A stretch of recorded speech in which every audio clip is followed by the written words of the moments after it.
Hello viewers, welcome back to my channel Rimi kitchen. Rimi কিচেনে তোমাদের সবাইকে স্বাগত জানাই। আজ আমি তোমাদের সাথে শেয়ার করব ফুলকপির একটা রেসিপি।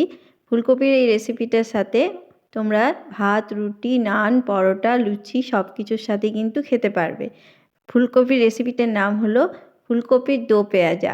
হ্যাঁ, এই রেসিপিটা অসাধারণ দুর্দান্ত স্বাদের খেতে হয়। তোমরা একবার বাড়িতে অবশ্যই বানিয়ে দেখবে, অসাধারণ স্বাদের এই রেসিপিটি। তো চলো দেখে নাও কত সহজে এই রেসিপিটা বানানো যায়। দেখো আমি এখানে নিয়ে নিয়েছি ফুলকপিগুলোকে আমি মিডিয়াম সাইজের কেটে নিয়েছি। খুব বড়ও কাটিনি এবং খুব ছোটও কাটিনি, মিডিয়াম সাইজের আমি কেটে নিয়েছি। কেটে নিয়ে ধুয়ে পরিষ্কার করে নিয়েছি। ফুলকপিগুলোকে এভাবেই কেটে নিতে হবে। তো দেখো, আর এইদিকে আমি নিয়ে নিয়েছি পেঁয়াজ আমি দুভাবে কেটে নিয়েছি, একটা জিরি করে কেটে নিয়েছি আর একটা পাপড়িগুলোকে ছাড়িয়ে নিয়েছি। আর এখানে নিয়ে নিয়েছি আমি টমেটো, একটা বড় সাইজের টমেটোকে আমি মিডিয়াম সাইজের কেটে নিয়েছি।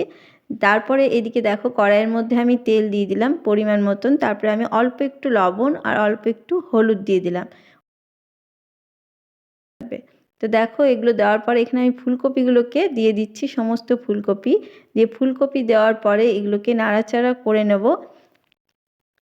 খুব বেশি লাল করে ভাজবো না, আমি হালকাভাবে এগুলোকে ভেজে নেব যেন ফুলকপির মধ্যে রং চলে আসে এবং এটা প্রায় 30% মতন সেদ্ধ হয়ে যায়।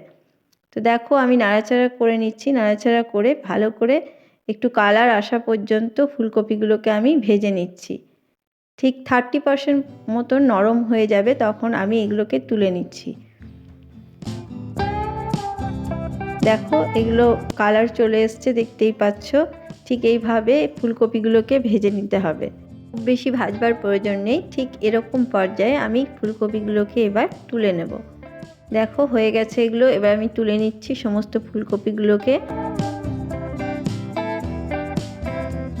সমস্ত ফুলকপি আমি তুলে নিলাম। এরপর যে তেলটা রয়ে গেছে তার মধ্যে আরও কিছুটা তেল আমি দিয়ে দিলাম। তেলটা দেওয়ার পরে এখানে দিয়ে দিচ্ছি অল্প একটু গোটা জিরে, আর তারপরে দিয়ে দিচ্ছি কিছু গোটা গরম মশলা, যেমন দুটো এলাচ ফাটিয়ে নিয়ে, দুটো লবঙ্গ আর একটু দারচিনি, সমস্তটা এখানে দিয়ে দিলাম। তারপরে দেওয়ার পরে এটা 2 সেকেন্ড মতন নাড়াচাড়া করে নেব যতক্ষণ না এটা থেকে একটা গন্ধ আসছে। এটাকে হালকাভাবে আমি নাড়াচাড়া করে নিলাম, এটা থেকে সুগন্ধ উঠছে। এরপর আমি এখানে কিছুটা পেঁয়াজ আমি যেটা কুচি করে রেখেছিলাম, এখানে একটা বড় সাইজের গোটা পেঁয়াজ এখানে দেওয়া আছে কুচি করে, সেটাকে আমি এবার ভালো করে ভেজে নেব। তেলের মধ্যে দিয়ে দিলাম, এবার এটাকে আমি ভেজে নেব প্রায় লাল হওয়া পর্যন্ত। যতক্ষণ না এটা কালার ধরে যাচ্ছে পেঁয়াজটার মধ্যে ততক্ষণ আমি এটাকে নাড়াচাড়া করে ভেজে নেব। তো দেখো এটা কালার চলে এসছে, আরও একটু লাল করে নেব। দেখতেই পাচ্ছ লাল হয়ে গেছে এটা, এরকম কালার আসা অবধি। এবার তারপরে আমি এখানে দিয়ে দিলাম একটু আদা রসুনের পেস্ট 1 চামচ মতন। এটাকে ভালো করে এটা ভেজে নিতে হবে যেন কাঁচা গন্ধ না থাকে। আদা রসুনটা দিয়ে ভালো করে আমি ভেজে নিলাম, কাঁচা গন্ধ যাওয়া অবধি এটাকে ভেজে নিতে হবে। দেখো এটা আমার ভাজা হয়ে গেছে। এরপর আমি এখানে একটা টমেটো বেটে রেখেছিলাম, একটা বড় সাইজের টমেটোকে আমি পেস্ট করে রেখেছিলাম মিক্সিতে, সেটাকে আমি এখানে দিয়ে দিলাম। এবার টমেটোটাকেও কিছুক্ষণ নাড়াচাড়া করে কষিয়ে নেব যতক্ষণ না টমেটোর কাঁচা গন্ধ চলে যাচ্ছে। তো দেখো কিছুক্ষণ ধরে আমি এটাকে নাড়াচাড়া করে নিয়েছি। এরপর আমি কিছু মশলা অ্যাড করছি, যেমন দিয়ে দিলাম হলুদ গুঁড়ো, তারপরে দিয়ে দিলাম এখানে জিরে গুঁড়ো, আর দিয়ে দিলাম ধনে গুঁড়ো সবগুলো, আর দিয়ে দিলাম এখানে লাল লঙ্কার গুঁড়ো, আর দিচ্ছি কাশ্মীরি লঙ্কার গুঁড়ো কালারের জন্য। তো দেখো সমস্তটা দিয়ে এবার ভালো করে আমি মশলার সাথে কষিয়ে নেব। ভালো করে কষিয়ে নিতে হবে যেন কোনো কাঁচা গন্ধ মশলার থেকে না বেরোয়। তো দেখো আমি কষিয়ে নিচ্ছি, আর এই কষাতে কষাতে অল্প একটু জল দিয়ে দিলাম যাতে মশলাটা পুড়ে না যায়। তো দেওয়ার পরে আবারও ভালো করে কষিয়ে নিচ্ছি, ততক্ষণ অবধি কষাতে হবে যতক্ষণ না এখান থেকে তেল ছেড়ে আসছে এবং কাঁচা গন্ধ চলে যাচ্ছে।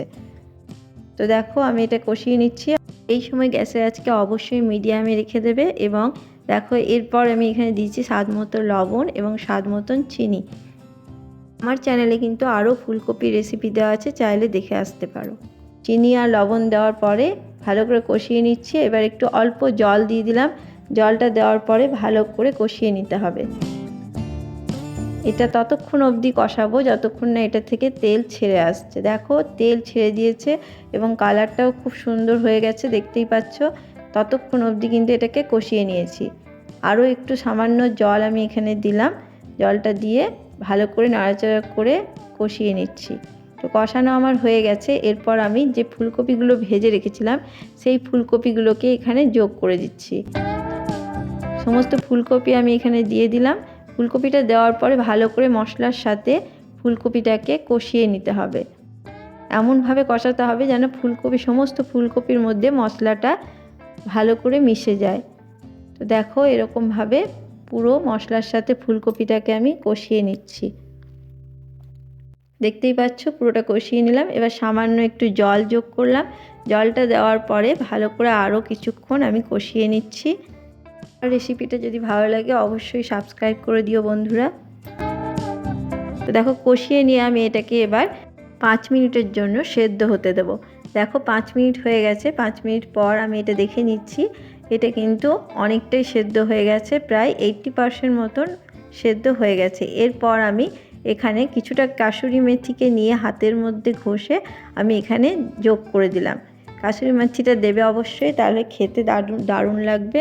তো দেখো দিয়ে দিয়েছি। দেওয়ার পরে আরও কিছুক্ষণ আমি নাড়াচাড়া করে নিচ্ছি। ভালো করে এটাকে নাড়াচাড়া করে নিতে হবে। দেখতেই পাচ্ছ ফুলকপিটা কিন্তু অনেকটাই নরম হয়ে এসছে।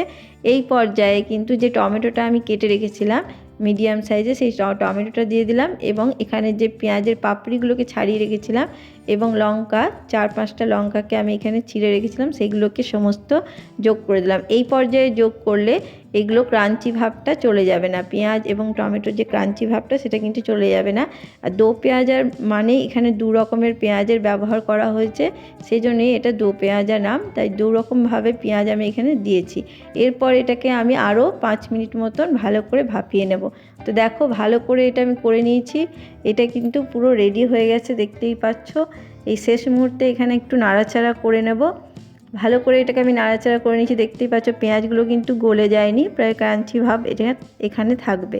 তো দেখো এবার শেষ মুহূর্তে আমি এখানে দিয়ে দিচ্ছি অল্প একটু গরম মশলার গুঁড়ো এবং 1 চামচ ঘি। সবশেষে আমি এটা যোগ করে এটাকে আরও একটু নাড়াচাড়া করে নিচ্ছি।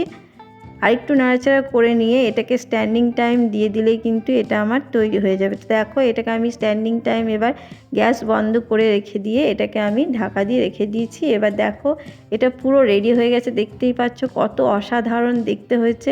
বন্ধুরা আমি আশা করব তোমাদের এই ভিডিওটা খুব ভালো লেগেছে এবং তোমরাও এভাবে একবার বাড়িতে অবশ্যই বানাবে এবং কমেন্ট বক্সে অবশ্যই জানাবে কেমন হয়েছে। যদি ভালো লাগে অবশ্যই আমার ভিডিওটা লাইক, শেয়ার, কমেন্ট করে দিও এবং সাবস্ক্রাইব করে দিয়ে পাশে থেকো। সাবস্ক্রাইব করার জন্য তোমাদের কাছে আমার অনুরোধ রইল আর আমার পাশে থাকার অনুরোধ রইল। সবাই ভালো থেকো, সুস্থ থেকো।